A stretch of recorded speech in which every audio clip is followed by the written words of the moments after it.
মেয়ে মানুষ পয়সাপাতি খরচা করবে, এটাই যেন তার ধর্ম। ঘুরবে খাবে বায়না ধরবে, এটাই যেন তার কর্ম। শৌখিনতা বিলাসিতা আহ্লাদি আর আনন্দতা সবই তার নামের প্রাণ, সুখের নাম। একটা মেয়ে যখন আহ্লাদ করে, একটা মেয়ে যখন অনেক অনেক স্বপ্ন দেখে, এটাই তার কাছে বিলাসিতা। মেয়ে মানেই খরচা করে এমন ঠিক না। তারা শুধু খরচাই করে না, আয়ের চিন্তাও করে অনেক মেয়ে। আর সঞ্চয়ের কথা বলতে গেলে তো আমি প্রথম শ্রেণীর পুরস্কারটা অর্জন করব। জীবনে অনেক সঞ্চয় করেছি, বিনিয়োগ শূন্য, কিন্তু সঞ্চয় তো করেছি। সেটা শখ স্বপ্ন আর সম্পদই হোক আর বাস্তবতাই হোক। আজকের এই ক্লিপগুলো ছিল কক্সবাজারে যাওয়ার দ্বিতীয় দিনের। পার্ট 1টা অনেক দিন আগে আপলোড করেছি, কিন্তু পার্ট 2টা এডিট করাও হচ্ছিল না আর আপলোড করাও হচ্ছিল না। আমাকে যে যাই বলুক, আমি এডিট করবই, আমি আপলোড করবই, আমারটা পারফেক্ট হোক আর নাই হোক। কারণ আমার এই ভিডিও মেকিংয়ের সবচেয়ে বড় উদ্দেশ্য হচ্ছে স্মৃতি ধরে রাখা। আমাদের মেমোরি পেন ড্রাইভ বা গ্যালারিতে এভাবে স্মৃতি সংরক্ষণ করা সম্ভব বলে আমার একদমই মনে হয় না।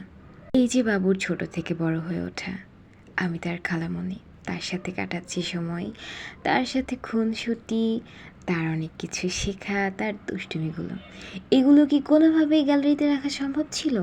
অনেক রেখেছি, থাকে নাই শেষ পর্যন্ত। এখন বাবু অনেকটা বড়, বাবু আমাকে নিজেই বলে, খালামণি এটা উঠায় রাখো, বাসায় গিয়ে দেখব। এটা কি করছিলাম রেকর্ড করো, পরে ভুলে যাব, তখন দেখব। এখানেও সঞ্চয় করছি। প্রশ্ন আসতে পারে, কি সঞ্চয় করছি? উত্তরটা খুবই সহজ, সেই মহামূল্যবান সম্পদ স্মৃতি সঞ্চয় করছি। আজ আমি কত সহজভাবে আল্লাহর রহমতে যোজন যোজন দূরে গিয়ে এখানে এভাবে বসে আনন্দ নিচ্ছি। আর ঠিক তার পরপরই আমার কি পরিবর্তন আসবে, আমি কেমনভাবে বিষয়গুলো নেব। এমন আছে যাওয়ারই সামর্থ্য থাকবে না, সেটা সম্পদে হোক আর স্বাস্থ্যে হোক। আবার এমনও হতে পারে আমি গিয়েছি কিন্তু অনুভূতিগুলো পরিবর্তন হয়ে গিয়েছে। তখন আমার এই সঞ্চিত স্মৃতিগুলোই আমার এই সময়ে ফিরিয়ে নিয়ে আসবে আমাকে, নিজের মধ্যে তৈরি করে দিবে এক অন্যরকম ডোপামিন।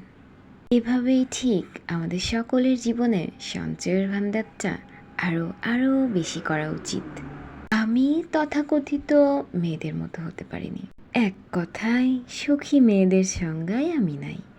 তার মানে কি আমার মধ্যে কোনো আবেগ অনুভূতি নাই? আমার মধ্যেও আবেগ আছে, আমার মধ্যেও সুখ বা শান্তি আছে, সেটা আমার কল্পনায়। এবং আমার মতো কল্পিত সুখী আরও হাজারটা মেয়ে আছে, আমি তাদেরই একজন। এতক্ষণ আমার সাথে থাকার জন্য আপনাদের সবাইকে অসংখ্য ধন্যবাদ। আল্লাহ যেন সবাইকে ইমানে আমলে স্বাস্থ্যে ভালো রাখেন। আল্লাহ হাফেজ।